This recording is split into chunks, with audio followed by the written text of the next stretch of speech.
सिर्फ 30 मिनट बाकी हैं। 30 मिनट बाद ये जो टैली है झारखंड की, जो आपको 0-0 नजर आ रहा है, इसमें नंबर भरने शुरू हो जाएंगे। 30 मिनट बाद पोस्टल बैलेट्स की गिनती शुरू होगी। झारखंड के नतीजे आने शुरू होंगे। झारखंड में क्या एनडीए जीतेगी, क्योंकि जिस तरह के एग्जिट पोल आए वो एनडीए की जीत की तरफ इशारा कर रहे हैं, या फिर इंडी जीत दर्ज करेगी, क्योंकि हेमंत सोरेन ये कह चुके हैं कि जेल का जवाब लोग वोट से देने वाले हैं। बीजेपी ने मुद्दा उठाया था घुसपैठियों का, क्या रोटी बेटी माटी के नाम पर वोट मिला है, इसका फैसला होने वाला है। झारखंड के नतीजों के साथ होगा। पोस्टल बैलेट्स की गिनती पहले शुरू होगी। के आधे घंटे लगभग पोस्टल बैलेट्स की काउंटिंग होगी। उसके बाद ईवीएम मशीन खुलना शुरू होंगी।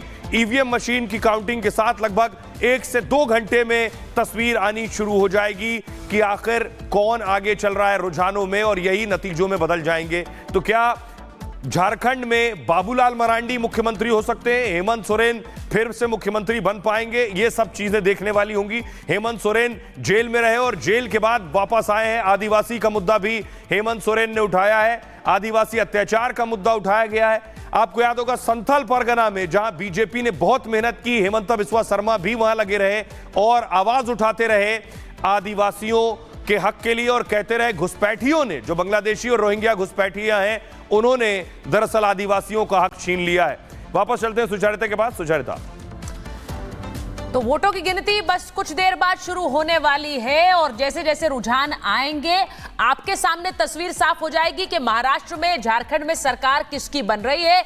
एग्जिट पोल, एग्जैक्ट पोल बने हैं, या फिर से एग्जिट पोल्स को मात दे दी है जनता की राय। मैं एक बार आपको बता दूं, हमारे साथ हमारे तमाम सहयोगी उत्तर प्रदेश और झारखंड से जुड़े हुए हैं, महाराष्ट्र से जुड़े हुए हैं। एक बार हम अजय दुबे के पास चले जाते हैं, हमारे साथ जुड़े हैं। अजय, जरा बताइए, हालांकि आज 48 सीटों के उपचुनाव के नतीजे आने हैं, लेकिन सबसे ज्यादा सुर्खियां उन 9 सीटों ने बटोरी हैं जो उत्तर प्रदेश से आती हैं, और वो शायद इसलिए क्योंकि 2 बड़े नेता यूपी के लगातार चुनाव प्रचार में रहे, योगी आदित्यनाथ और अखिलेश यादव। बिल्कुल, वोटिंग का भी दिन था, और जब वोटिंग के दिन में उत्तर प्रदेश के अलग अलग हिस्सों से तस्वीरें, 9 ही विधानसभा सीटों का उपचुनाव है, लेकिन जो तस्वीरें देखने को मिल रही थी, लग रहा था कि जैसे वाकई का जो चुनाव होता है, जिससे सरकार बननी है, तस्वीरें कुछ वैसी दिखाई दे रही थी। 9 सीटों के परिणाम आ जाएंगे। समाजवादी पार्टी ने अर्धसैनिक बल लगाकर फिर से चुनाव करने की अपील कर रखी है। प्रोफेसर रामगोपाल यादव ने रिपब्लिक भारत से बात करते हुए ये बात कही थी। एक तरफ समाजवादी पार्टी का ये पक्ष है, तो दूसरी तरफ बीजेपी अपनी जीत को लेकर आश्वस्त है। डिंपल यादव ने रिपब्लिक से बात करते हुए अपनी जीत की बात तो कही थी, लेकिन एक तरीके से समाजवादी पार्टी जो मनोवैज्ञानिक जीत जो है, मनोवैज्ञानिक जो बढ़त होती है, उसमें बैकफुट पर दिखाई दे रही है, क्योंकि पहले ही अर्धसैनिक बल लगाकर चुनाव फिर से कराने की मांग समाजवादी पार्टी की तरफ से इस मामले में कर दी गई है। खासतौर पर कुंदरकी, सीसामऊ, करहल, ये वो एकदम मजबूत गढ़, भेद किले समाजवादी पार्टी मानती रही है, लेकिन दावा यह समाजवादी पार्टी ने किया कि वहां वोट ठीक से हो नहीं पाया। तमाम तस्वीरें भी सोशल मीडिया के माध्यम से शेयर की। बीजेपी ने सपा पर आरोप लगाया कि बुरके में जो अवैध वोटर है वो पहुंचकर वोट दे रहे। तो ये तमाम जो कला है देखने को मिल रही है, देख के लग रहा है। एक मिनट अजय, आपको रोक रहा हूं। देखिए तस्वीरें आ रही हैं, जो बात हम कर रहे थे वो शुरू हो गया है। जलेबी बन रही है, और अभी नतीजे आने में बहुत वक्त है, लेकिन जलेबी और जश्न की तैयारी शुरू हो गई है। ऐसे ही जलेबी हमने हरियाणा में देखी, लेकिन वो जलेबी थोड़ी देर बाद नतीजे जब पलटे तो बहुत से लोगों के लिए वो जलेबी की मिठास कड़वाहट में बदल गई। लेकिन अभी जलेबी बनना शुरू हो गई है। किस पार्टी के लिए जलेबी बन रही है, कौन सी पार्टी ने ऑर्डर दिए हैं, ये मैं आपको बताऊंगा। लेकिन ये बीजेपी हेडक्वार्टर की तस्वीरें हैं। जी हाँ, बीजेपी हेडक्वार्टर की तस्वीरें आप देख रहे हैं। अमूमन ये जो खाना है, ये जो है वहाँ जो आने वाले मेहमान हैं उनके लिए भी बनता है, क्योंकि गेस्ट भी वहाँ आ रहे होते हैं, उनके लिए भी होता है। ज़रूरी नहीं है जश्न के लिए बन रहा हो। पिछली बार भी इस तरह की तस्वीरें आई थी। ये आप दिल्ली बीजेपी हेडक्वार्टर की तस्वीर देख रहे हैं, वहां जलेबी बन रही है। आमतौर पर जो भी पार्टी ऑफिसेज होते हैं वहां पर नेता प्रवक्ता पहुंचते हैं। नेता प्रवक्ता इसलिए भी पहुंचते हैं कि वो टीवी चैनल्स पर भी बैठ सके, आपसे सीधे मुखातिब हो सके नतीजों को लेकर, तो इसलिए तस्वीरें और सरकार भी बनेगी, भारतीय जनता पार्टी का ही बनेगी, इंडिया गठबंधन का ही बनेगी। क्या कारण है कि आप इतने कॉन्फिडेंट हैं? विश्वास है। हम लोग चुनाव प्रचार के समय से ही संकेत मिल चुका है। हर गांव, हर टोला हर शहर से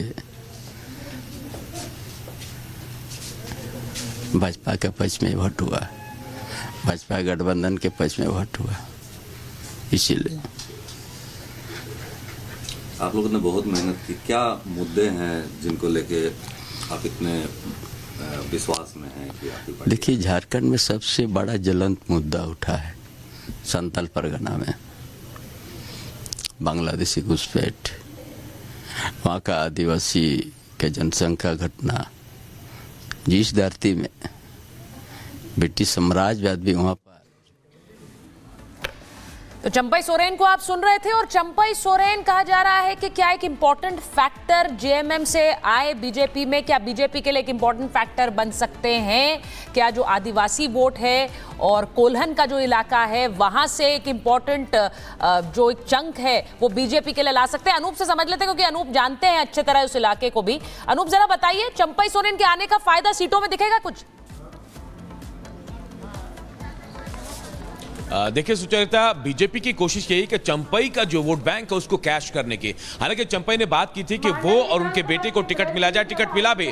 चंपई बहुत स्ट्रांग कैंडिडेट हैं, सीएम रह चुके हैं। इस बात को आप समझिए कि चंपई कितने भरोसेमंद थे कि सीएम हेमंत सोरेन जब जेल जा रहे थे उनको कमान सौंप के गए थे, और ये भरोसा चंपई ने भी दिखाया था। लेकिन जब हालात थोड़े से बिगड़े थे उसके बाद चंपई ने साथ छोड़ा और बीजेपी का दामन थाम लिया। कहा जाता है कि आसपास के 12-13 जो आदिवासी सीट्स हैं, ऐसी सीट्स में उनमें चंपई सोरेन का जो है वो उनकी पकड़ है, और इसका असर बीजेपी को कहीं ना कहीं फायदा होता दिख सकता है इसमें। और चंपई जो रोल अदा कर रहे हैं बीजेपी को, जो वोट शिफ्टिंग की बात कही जा रही थी आदिवासी वोटों की, उस आदिवासी वोट को एक बार वापस शिफ्ट करने की कोशिश चंपई की जिम्मेदारी थी, और शायद चंपई इसमें कामयाब भी होते नजर आ रहे हैं। सुचरिता जी, अनूप एक खबर मुंबई से आ रही है, महाराष्ट्र से बड़ी खबर आ रही है। दर्शकों को बता दें कि एक बड़ी परेशानी ये है, एक बड़ी टेंशन ये है नेताओं के लिए कि जैसे शिंदे सेना के नेता हैं या फिर अजित पवार के जो कैंडिडेट्स हैं जो चुनाव लड़ रहे हैं, पार्टियों के लिए तनाव यह है कि कहीं नतीजे आने के बाद कैंडिडेट इधर से उधर ना चले जाएं।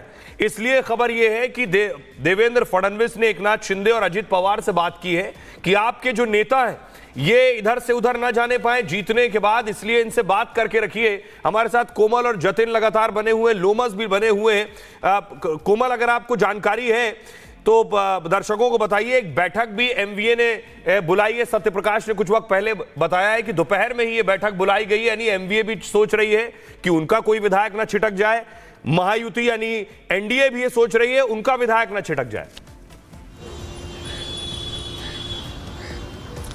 बिल्कुल, देखिए जैसा कि मैंने बताया ही कि यहाँ पे अगर महाराष्ट्र के चुनाव की बात करें तो बिल्कुल कांटे की टक्कर है, क्योंकि 2019 के बाद 2024 में ये पहला चुनाव है जब शिवसेना, जिसकी काफी हनक रही है, अगर महाराष्ट्र की राजनीति की बात करें तो शिवसेना की काफी ज्यादा हनक रही है। एक तरह से ये टेस्ट भी होगा, एकनाथ शिंदे के लिए भी होगा, साथ ही साथ उद्धव ठाकरे के लिए भी होगा कि जब 2 गुट में बंट चुकी है शिवसेना तो आखिर पार्टी किसे चुनेगी। लेकिन इस बीच देखिए जनता जो है वो किसे चुनेगी। लेकिन इस बीच देखिए अगर हम बात करें महाविकास अघाड़ी की बात करें, महायुति की बात करें, तो देखिए जिस तरह से एग्जिट पोल में भी हम दिखा रहे हैं कि एक तो कांटे की टक्कर भी देखने को मिल रही है। दोनों ही जो गठबंधन है वो अपने अपनी जीत को लेकर के पूरी तरह से आश्वस्त नजर आ रहे हैं। ऐसे में देखिए हलचल जो है महाराष्ट्र में वो काफी ज्यादा तेज हो गई है। सभी दोनों गठबंधन की तरफ से जो विधायक उम्मीदवार है उनको एक हिदायत दे दी गई है, उनको एक कमांड दे दिया गया है कि वो अपने क्षेत्र में ही रहेंगे, मुंबई में ही रहेंगे। साथ ही साथ अगर हम महाविकास अघाड़ी की ही बात करें तो देखिए वहां से बात जो सामने आ रही है तो होटल बुक हो गए हैं, 3 होटल बुक हो गए हैं। ये सूत्र हमारी जानकारी सूत्र जो है वो हमें ये जानकारी दे रहे हैं। तो ऐसे में देखिए टक्कर काफी ज्यादा है, साफ तौर पर देखने को मिल रहा है। क्योंकि बात अगर हम करें तो महाराष्ट्र की पॉलिटिक्स जो है वो 2 पार्टियों के बीच में नहीं होती है बल्कि 2 महागठबंधन के बीच में होती है, और जिनकी चर्चा जो है